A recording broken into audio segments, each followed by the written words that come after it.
and Empire. Chapter 1. Polly, Fontana. She wore a loser's slumped shoulders and hid her face with her hair, but the girl had gunfighter eyes. Gunfighter eyes just like her dad, her mom would tell her, usually after a few whiskey pops when Mom could talk about her ex-husband without the anger she carried for him poisoning her. She'd crunch ice and tell Polly about that special type of pale blue eyes. How Wild Bill Hickok and Jesse James and fighter pilots all had them. How sniper schools hunted for recruits with those washed-out blues. Polly didn't tell her mother what she really thought, but if she had, she would have said all that stuff about gunfighter eyes sounded like bullcrap. Polly couldn't have gunfighter eyes because she wasn't a gunfighter. Polly did no violence, not to anything but the skin around her fingernails and the flesh of her lips, both of which she chewed raw. So Polly didn't think much about gunfighter eyes. At least she didn't until the day she walked out the front door of Fontana Middle School and stood there staring into her father's eyes. Gunfighter eyes, no lie. They were faded blue just like her own, but with something under the surface of them that made Polly's heart beat in her neck. Later on she learned that eyes don't only reflect what they're seeing. They also reflect what they've already seen. Polly had not seen her dad in nearly half her 11 years, but she knew him without doubt. And seeing him standing there, she knew something else, too. He must have broke out. Her dad was a bad guy and a robber, and he was supposed to be in jail. He liked being a bad guy more than he liked being a husband or a father. That's what her mom said. Polly knew sometimes he'd sent letters, but her mom never let her read them, and he'd quit a few years ago anyway. She knew that to have a bad guy for a father was pretty much the same thing as not having one at all, especially when they're in jail.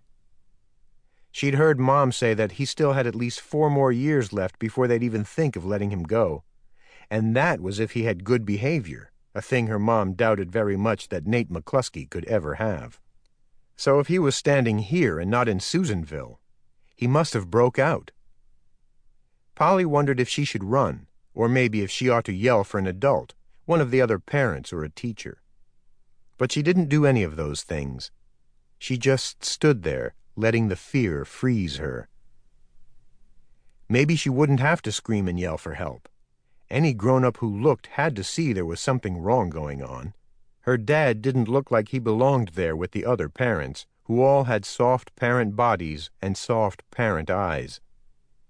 He had a face carved out of pebbled rock and tattoos all over, the kind of stuff the boys in her class drew on the backs of their notebooks, dragons and eagles and men with axes. His muscles seemed so big and sharply drawn, it was like he was missing his skin, like the tattoos were inked right into the muscle. His hair, which in pictures was the same dirty blonde as her own, had been shaved clean away. There was a look on his face, one Polly had never seen on it before in the couple of pictures of him she'd found over the years, or her own blurred memories. She couldn't quite figure out what that look meant, but whatever it was, it made her feel even worse. It was a hot day with a dirty sky, and the kids moved quickly to their parents' air-conditioned cars.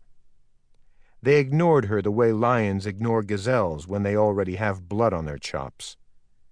Even in this crazy second, with her escaped convict dad standing over her like something from a hide-your-eyes movie, Polly felt a loser's blessed relief at being passed by.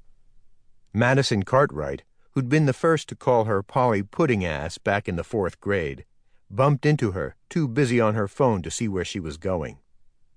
Madison always had new clothes, and she already had boobs, and she moved through life easy, as if she was on the moon. Her glare made Polly feel hot, like her eyes shot Superman beams. Madison opened her mouth to say something knife-like. Then she saw Polly's dad standing there, all muscles and dragons and gunfighter eyes. She turned and walked away fast with her mouth hanging open, so ridiculous that Polly would have laughed if she wasn't so close to tears.